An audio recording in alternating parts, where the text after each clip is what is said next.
안녕하세요. 이번 생명의 삶 4기를 졸업한 14여성교 국지혜라고 합니다. 생명의 삶을 통해 받은 은혜를 성도님들과 함께 나누게 되어 하나님께 감사 찬송 드립니다. 코로나로 인해 교회에 모여서 예배드리지 못하고 지체들과 교제하지 못하는 상황들이 계속되자 전보다 단순해진 삶 속에서 감사와 기쁨보다는 불평과 불만이 가득 차게 되었고 저와 하나님과의 관계는 점점 형식적으로 되어갔습니다. 반면에 마음 한켠에는 이대로는 안 되는데 라는 생각과 함께 하나님의 말씀에 대한 갈급함이 있었습니다. 이런 갈급한 마음을 쫓아 이번 생명의 삶 4기를 신청하게 되었습니다. 죄와 회개, 구원의 확신 등 신앙의 기본이 되는 내용들을 목사님께서 알기 쉽게 설명해 주시므로 알고는 있었는데 잊어버리고 있던 것들에 대해 다시 한번 생각하고 재정비할 수 있었던 시간들이었습니다. 특히 나의 생활이 변해서 거듭난 것이 아닌 내가 거듭났기 때문에 생활이 변하는 것이라는 말씀은 저의 마음에 큰 울림을 주었습니다. 하나님께서는 거듭남으로 나의 생활이 변할 수 있는 능력까지도 주셨는데 내가 노력하지 않고 발휘하지 않으면 나의 생활은 변하지 않는다는 사실에 나는 거듭난 하나님의 자녀로서 살기 위해 얼마나 노력하며 애쓰고 있나 저의 지난 삶을 되돌아보게 되었습니다. 8주차에 가진 성령 체험 시간은 비록 온라인이었지만 지체들과 함께 찬양하고 기도하며 성령님께서 내 안에 역사하심을 뜨겁게 느낄 수 있었던 시간이었습니다. 근 2년 동안 나오지 않았던 방언 기도가 나오고 그동안 주님을 의지하지 않고 내 힘으로 살아가려 했던 모습에 회개의 눈물이 나왔습니다.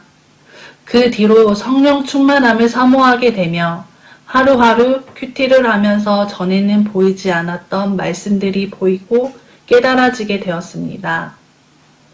하루는 누가복음 10장 27절 말씀, 내 마음을 다하고 내 목숨을 다하고 내 힘을 다하고 내 뜻을 다하여 주 너의 하나님을 사랑하여라. 또 내 이웃을 내 몸과 같이 사랑하여라.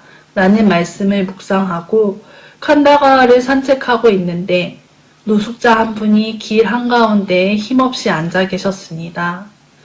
보통 때이면 그냥 지나갔을 법한데 그날 묵상한 말씀이 생각나면서 저 노숙자 분도 나의 이웃일 텐데 라는 생각이 들며 노숙자 분께 먹을 것을 사다 드렸습니다. 성령님께서 내 안에서 역사하심으로 머리로 어렵다고 생각되어지는 것들이 마음으로 쉽게 나눌 수 있다는 사실을 깨닫게 되었습니다. 그동안 저는 저의 필요만을 위해 구하고 찾고 두드리고 있었습니다. 정작 그보다도 더 좋은 성령 충만함을 위해 구하고 찾고 두드리지 않았던 것입니다. 성령 충만할 때 하나님의 말씀은 꿀보다 달았고 내 마음 깊은 곳에 기쁨과 평안함이 넘쳐났습니다. 이는 예수님을 믿는 하나님의 자녀된 삶을 기뻐하며 그 안에서 자유롭게 누리고 있다는 것을 알게 되었습니다. 생명의 삶을 통해 받은 말씀의 은혜들이 마침표가 되는 것이 아닌 계속해서 말씀을 배우며 하나님의 마음을 깨닫고 그 마음에 합당하게 살기 위해 부단히 애쓰고 노력하는 제가 되길 기대합니다. 어렵고 힘든 시기이지만 성도님들도 말씀과 기도로 하나님과의 관계가 더욱더 깊고 단단해져서 성령님께서 역사하시는 귀한 삶이 되길 기도합니다. 감사합니다. 안녕하세요. 여성교회 강혜림이라고 합니다. 이렇게 생명의 삶에서 받은 은혜를 나누게 되어서 기쁩니다. 제가 생명의 삶을 시작하게 된 계기는 새로운 일을 시작한 지 한 1년 조금 넘었는데요. 새로운 분야이고 또 회사 특성상 변화가 굉장히 빠른 곳이라서 제가 적응하는데도 좀 힘들었고, 또 제 안에서는 도전해야 될 것들이 너무 많았어요. 그래서 불안한 마음이 되게 컸었는데, 한동안은 자다가 막 벌떡벌떡 일어나서 컴퓨터를 켜고 확인할 정도로 매일 밤샘을 꼬박꼬박 하는 날도 많았어요. 그러다 보니까 마음이 항상 불안하고 열심히는 하고 잘하고는 싶은데 지금 하는 게 맞는 건지 또 어떻게 하면 더 잘할 수 있을지를 고민하다가 보니까 되게 제 몸과 마음이 많이 지쳐가는 걸 느꼈습니다. 그래서 어떻게 하면 좀 리프레시도 되고 새로운 힘을 얻을 수 있을까 하는 고민을 하고 있었는데, 그 전에 들으셨던 생명의 삶 들으셨던 분들의 간증을 듣고 아, 저거다, 저건 할 수 있을 것 같다 라는 생각에 듣게 되었는데요. 목사님께서 첫날에 모였을 때 여러분들 이곳에 왜 오셨습니까? 라고 물었을 때 저는 힐링하러 왔습니다 라고 대답을 했었습니다.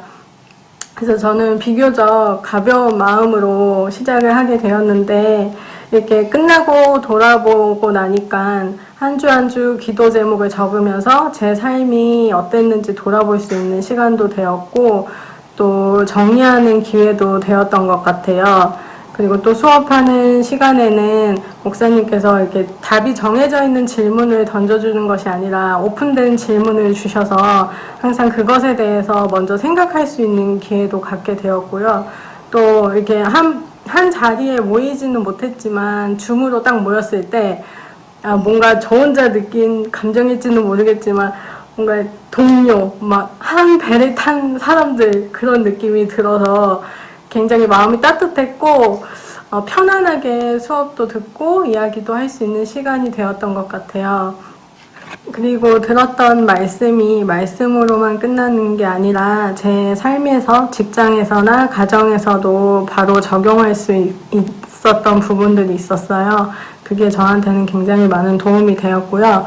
지금은 이걸 듣기 전보다 훨씬 편안한 마음이 되었고 더 열심히 할 수 있는 에너지도 많이 얻게 되었습니다. 그리고 마지막 날에 이렇게 다 같이 나누는 시간이 있었는데 저는 들으면서 되게 가슴이 뭉클했거든요. 사람마다 다 이렇게 진짜 다른 감동을 하나님께서 또 주시는구나. 그래서 펑펑 울면서 들었는데 정말 모든 사람들이 같은 말씀 속에서도 다른 은혜를 각자 맞는 것에 주시는 것 같다라는 생각을 한 번 더 했고요. 여러분들도 다 받는 은혜와 감동은 다르겠지만 꼭 그걸 느낄 수 있는 기회를 가지셨으면 좋겠습니다. 감사합니다.